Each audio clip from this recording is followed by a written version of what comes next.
Today, we're going to talk about betrayal and how we can move forward from that betrayal. And the way we're going to do this is simply by looking at the Word of God and realizing that Jesus understands our pain, which allows us to hand over that pain to Him so that we can heal. Because healing is not something that we can do on our own, it's an invitation for God to do supernatural work inside of our hearts. So I don't know about you, but I have been betrayed a lot. And if you've ever been betrayed, you know that it is a horrible feeling, okay? And then we can go into that spiral of what we just spoke about, the unforgiveness, the resentment, all that type of stuff. But I think what hurts the most about betrayal is the fact that it can only come from those that know us, from those that we trusted, and from those that we love. That is why betrayal hurts so much. You can't really be betrayed by somebody that doesn't know you. Sure, they can treat you poorly, but there's not that aspect of betrayal because there wasn't really trust there, right? There wasn't really love there. So here are a few ways that I have been betrayed. And then while I'm going through ways that I've been betrayed, I want you to maybe pause and take a second and think of all the ways that you have also been betrayed. Okay. So the ways I've been betrayed is girls telling me I can't sit with them. I know that sounds very lame, but this also has to do with rejection, by the way. So maybe that wasn't a betrayal, but also rejection, because that's also what this video is about.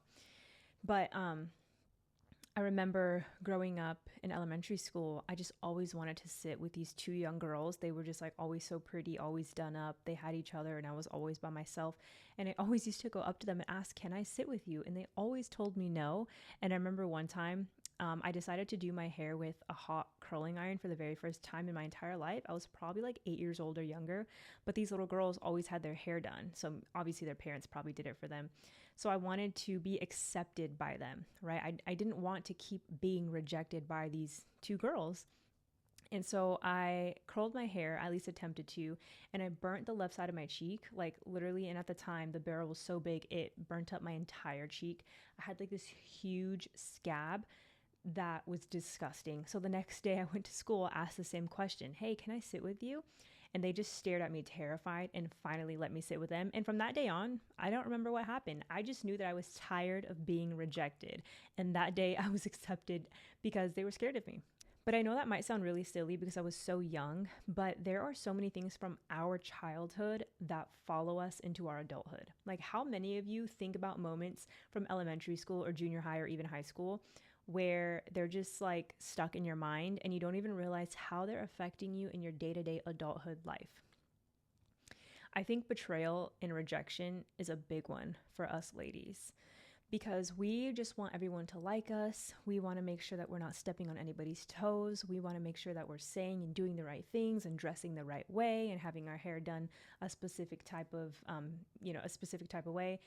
And I realized that going into adulthood, maybe this is you also, is that we start to operate out of this fear of rejection. I always heard people talking about the fear of rejection. I just don't think I had the self-awareness to understand what it truly was. But a lot of the times it could look like you just making new girlfriends when you get older because you're scared of them saying no to you or you going up to them and saying, hey, can you be my friend? And them looking at you up and down and sideways. And you're like, I just don't want to deal with that. Okay. That is a fear of rejection. The fear of rejection will keep you away from doing the things that you should do in order to, build up a better relationship or in order to just have new life experiences. And in order to have great life experiences, it truly does come through people also. So we have to get rid of that fear of rejection. And maybe you don't have it with girlfriends, okay? Maybe you have it with boys. And so like I've told you before, right? I had these group of girlfriends in junior high and high school. We were best friends. Literally, these girls would come over and eat with me, or I would mainly go to their home and eat with them, doing parties together, going out every night together, like the whole 9 yards, sleepovers, everything. These were like my group of sisters. And then one day, randomly out of nowhere, I had no idea what was going on. I remember seeing this Instagram photo where my boyfriend at the time, he was holding his shirt up like this, and all of my girlfriends were touching all up on his body, and this was posted on Instagram for everybody to see. I was dumbfounded. I was heartbroken. I was having like a panic attack. I called my friends and was like, what the heck is going on? I called my boyfriend. I'm like, what the heck is going on? Like, I don't understand. I just remember being on the phone with them and everyone was just coming at me, yelling at me.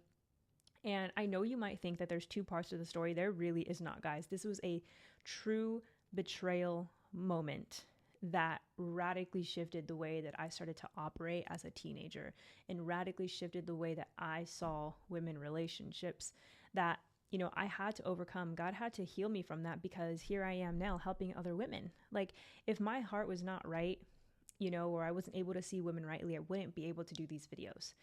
So it took a long time. But ultimately, I just remember truly, truly being dumbfounded. I didn't understand how or fathom why someone would do something so evil to me. So not only was I betrayed by all of my girlfriends that I had, like my only girls, it was like 5 or 6 girls, but also my boyfriend. So, you know, I didn't really have anywhere to turn to, didn't have someone to run to and be like, oh my gosh, they just did this to me. Because, you know, my parents weren't super involved like that. So it was kind of just something I kept to the hip and it was just like really hard and difficult for me to deal with. So that was another betrayal aspect. Another betrayal aspect I have, or a rejection aspect I have, was my stepmother not wanting to be in my life the way that I thought she would, you know, and I want you to look at how you might feel rejected today in your life. Like, is it through school? Is it a group of friends that you thought was always going to be in your life, but you just feel like they're not involving you or inviting you to certain places? Is it a teacher? Is it a teacher that you just feel like you're not on their good side and everyone else seems to be like this teacher's pet or they get highly favored? Like, what area in your life do you feel like people gain more favor? And where do you feel swept aside? That is rejection. That feels like abandonment. Okay, so remember, this is like a two-edged sword here. We're talking about rejection and betrayal. So all in all, I felt the same way that you may have been feeling, you know, swept away, forgotten, last, all those types of things. But when we look at Jesus, sorry, ladies, I just realized that my head was like cut off. Hopefully you guys could see me in the video still. But okay, starting from where we left off. When we look at Jesus and all the things that he went through in his ministry, we realize that he was highly rejected. He was despised and he was betrayed by the people that he chose and by the people that willingly chose to follow him.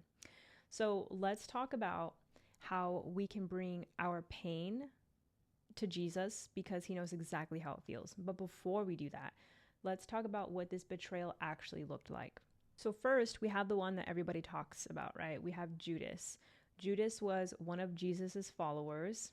And Jesus knew, because he's God, that somebody was going to betray him. And the way Judas betrayed him was pretty much giving him over to the authorities, right? Because the authorities were looking for Jesus so that they can kill him and crucify him and arrest him. And it was somebody at Jesus's own table that was willing to do that. So when we look at our own lives, we realize that Jesus knows the pain of having someone who is so close to you, eating at your tables, being over at your house, going to events. He knows the pain of that individual turning their backs on you and ultimately backstabbing you and doing something that you never thought they would do. And I think we forget sometimes that Jesus was fully human and fully God when he was here on earth, meaning he was not exempt from emotions. He was not exempt from feeling the pain that we feel when we go through betrayal. And Jesus had to stay strong. He had to keep it all in. Like he had to stay in his right mind. He had to let people spit on him, let people slap him, let people do all these things to show that those things didn't matter in the midst of a bigger purpose. Also remember that Jesus had a following, okay? He had a big group of friends that swore they were committed to him, but later they denied him. And one instance of this is when they were all in this courtyard, right? And everyone's kind of getting irritated about who Jesus is and pointing the finger at him. They want to crucify him. And someone notices one of Jesus's followers in the crowd and says, you know, pretty much asking him like, bro, why are you here? Like, aren't you his follower? Aren't you his follower?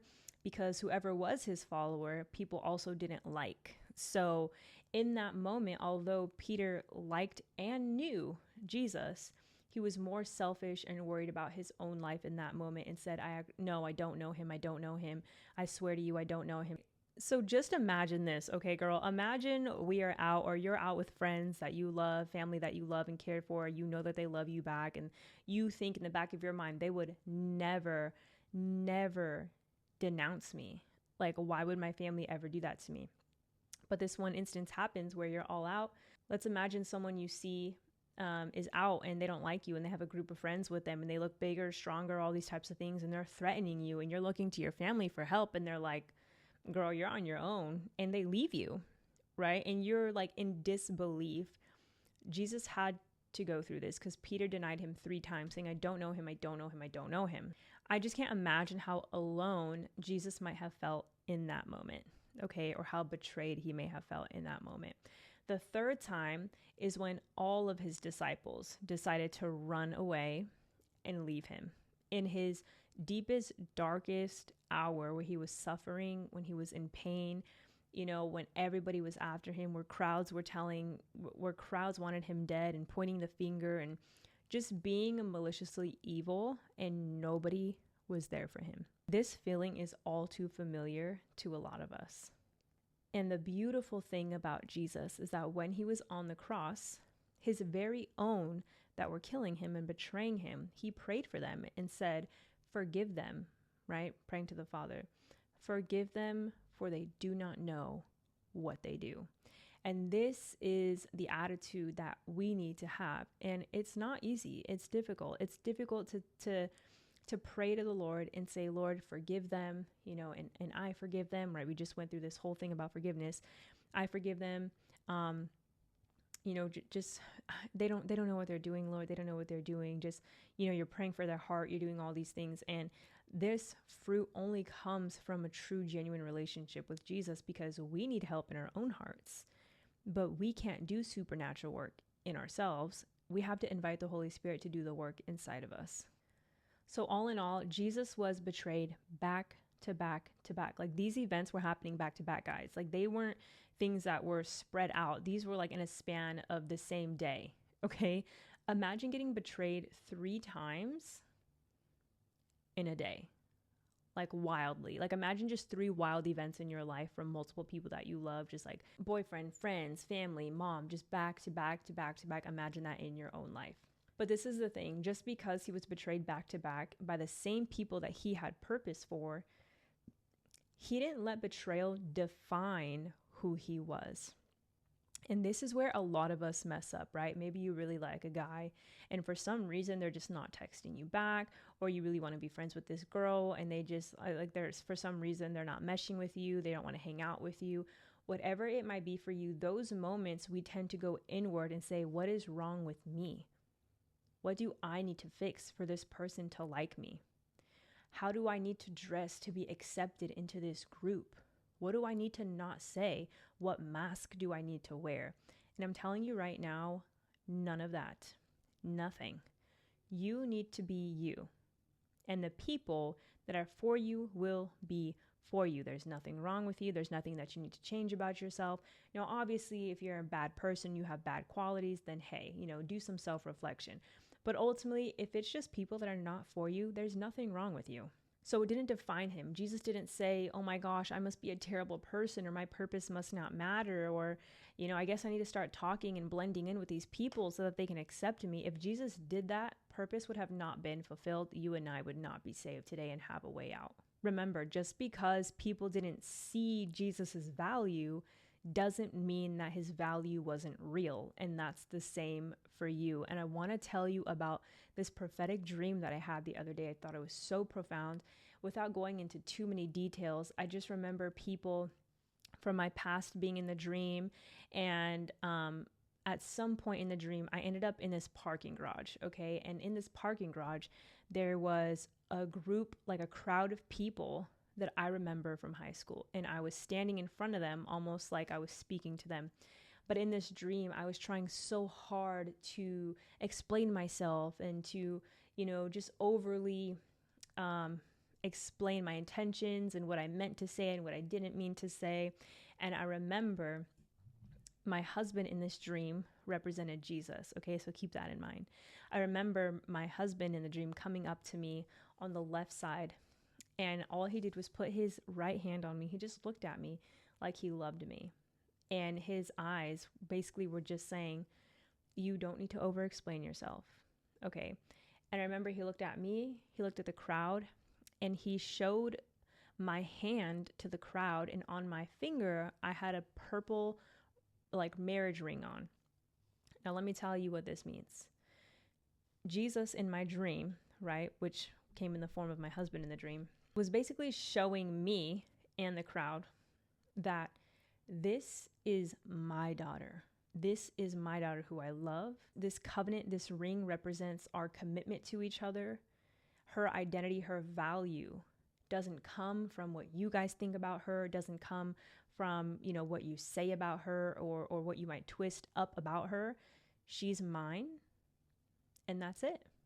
And in that moment in the dream, I just remember feeling so much peace without him even having to really say anything. This is what you need to catch. You have that same covenant with Christ. You have that same value with Christ. You do not need outer validation. You find security and assurance that the only identity you operate from is God's daughter, and that's everything. That's priceless. Okay, and the color purple means royalty. So that was a very prophetic color as well within the dream, to be like a marriage ring representing the covenant that we have with Christ. So these are the things that I want you to say. I am justified and validated by Christ. My worth does not come from outside circumstances or people. Betrayal does not remove my worth. Rejection is not a curse. It is a gift for redirection and protection. And remember that Jesus understands being talked about, being denied, being left out, being misrepresented, being alone while obeying God during his purpose. And none of this stopped him from being who he knew that he was. And the same needs to go for you. This truly was a mindset shift. That is what's going to heal you. It's looking at things differently. It's understanding that God knows your pain. It's going to the Lord in your alone time, in your prayer time, and saying, Lord, I know that you know this feeling. Please take this from me. Please help me in this area. Please help me see all of these situations in a different light. Turn this into something good, even though it hurt or even though it was bad. Something else that betrayal and rejection can cause is revenge, right? When we don't heal from these things, sometimes people want revenge in betrayal. But God tells us not to go tooth for tooth.